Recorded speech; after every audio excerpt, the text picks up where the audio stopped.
Hér upptaka fyrir þá sem eru að byrja í seinni áfanganum í Rauða krossinum. Hér notum við Control Expert í þann áfanga og hér íkonið til þess að setja forritið í gang. Ef að það virkar ekki þá þurfum við að smella á Windows takkan og skrifa inn Control Expert og þá opnast forritið. Ef við smellum, þá fáum við það fram og smellum á nafnið á því eða Control Expert app. En þetta á að virka ef við tvísmellum á þetta íkon hérna og svo tekur þetta alltaf svolítið tíma, ekki smella alltaf aftur og aftur á þetta. Nú fæ ég gluggann sem opnast í byrjun á hinn skjáinn, þannig að við sjáum þetta ekki strax, en forritið núna að ræsa sig og þetta tekur ótrúlega langan tíma. En núna það komið fram og þá byrjum við á verkefni með því að smella hérna á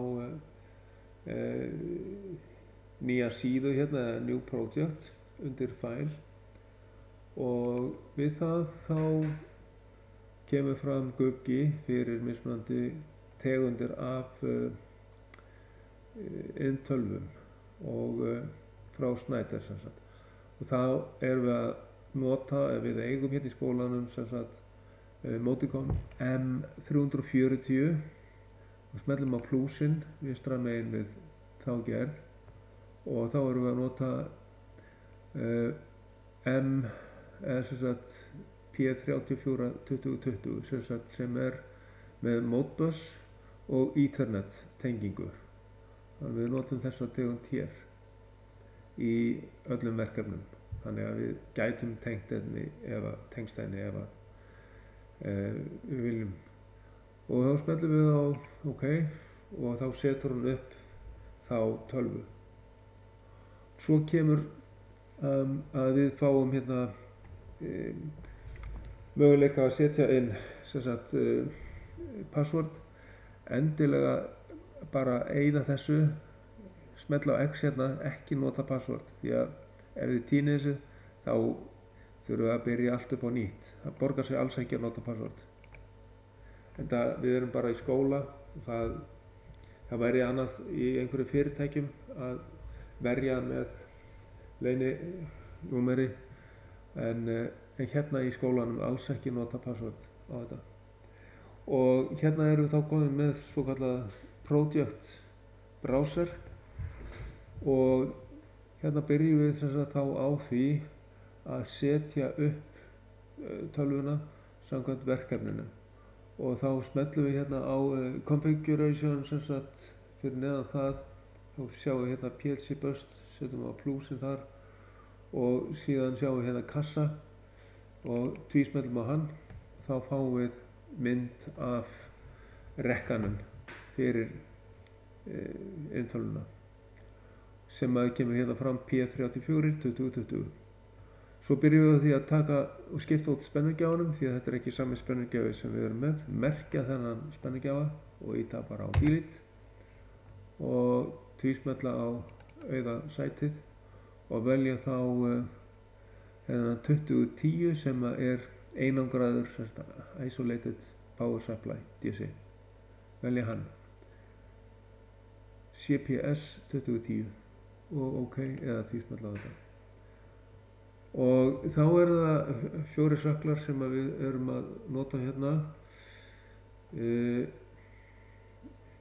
Allavega byrjum við á fyrsta söklinum hérna, sem sagt í sökli 0 náttúrulega örgjörva einingin sjálf sem komin og í sökli 1 þá höfum við hliðræn einingu, svona kallaða analóg einingu. Smellum á plúsinn hérna, þetta opnast hérna, já. Og þá erum við að nota þetta hérna 4 innganga og 2 útganga og það þetta AMM 0600. Svo OK á það. Síðan þurfum við innganga og útganga.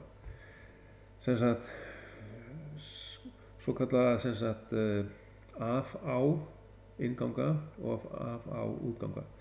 En þetta kallað hérna, ef við opnum hérna eða tvísmellum á sökkul 2, að þá þurfum við að velja hérna úr discrete, smellum á plúsin hérna og þá það sem sagt DDI 1602. Það þýðir sem sagt 24 volta inngangseining sem með NPN skynjurum. Það kallað syncing hérna, þess vegna stendur hérna SENK. Og veljum það, segjum OK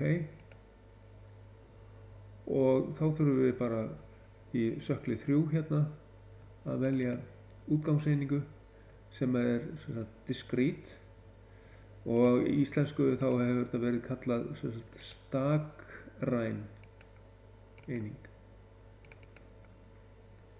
Discrete, þá hérna ég þurfti að tvísmella á þetta og þá það DDO 1602 og þá þetta 16 útganga transistorútgangar.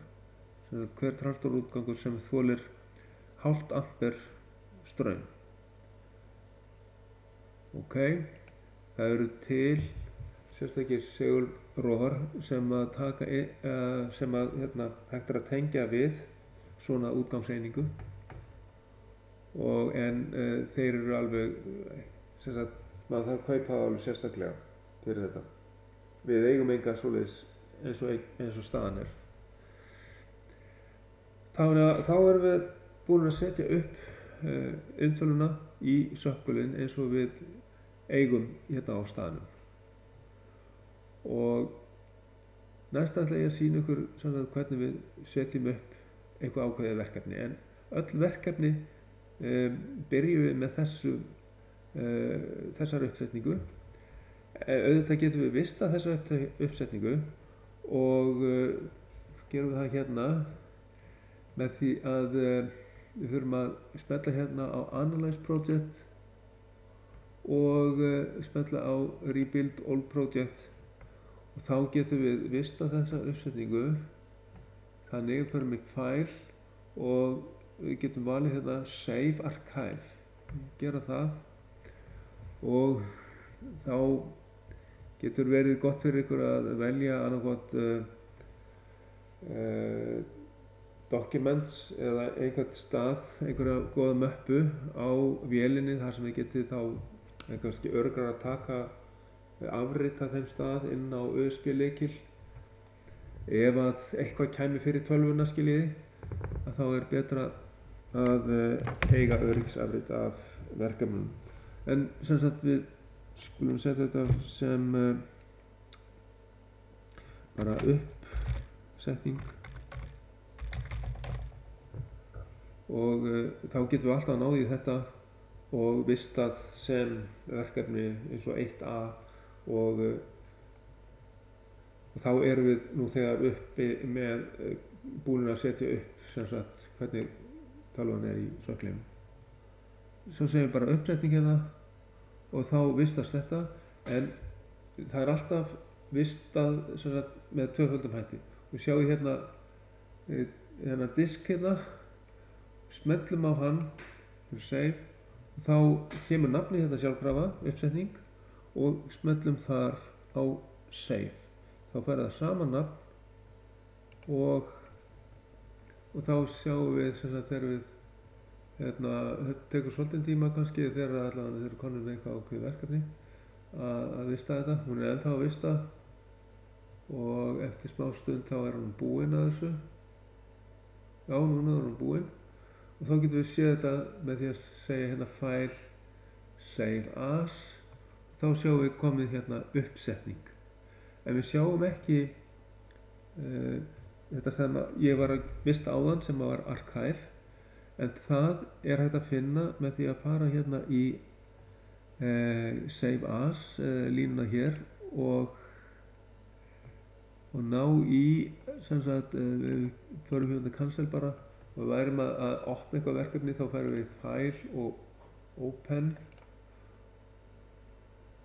Þá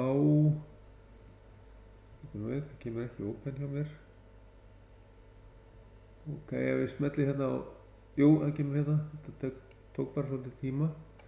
Og þá get ég hérna valið úr file name hérna, en ekki úr file name heldur files, í hvaða tegund af skrá þetta er. Hérna er STU, þetta mistar hann venjulega þegar maður ýtir á diskinn.